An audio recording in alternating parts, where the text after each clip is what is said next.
কোথায় গেল ওই জালিমের গরম গরম কথা?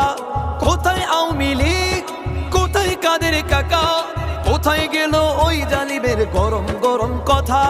খেলা হবে, খেলা হবে, খেলা হবে, খেলা হবে, খেলা হবে বলে কাকা গেল পালাইয়া।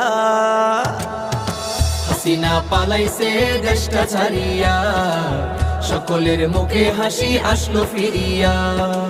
স্বৈরাচার পালাইছে দেশটা ছাড়িয়া, সকলের মুখে হাসি আসলো ফিরিয়া। কত ছাত্রের বুকে করলো গুলি, রক্তে রঙিন হলো সকল গলি। কত ছাত্রের বুকে করলো গুলি, রক্তে রঙিন হলো সকল গলি। সে বিচার করলে তুমি এই জালিমের লাঞ্ছনা দিয়া।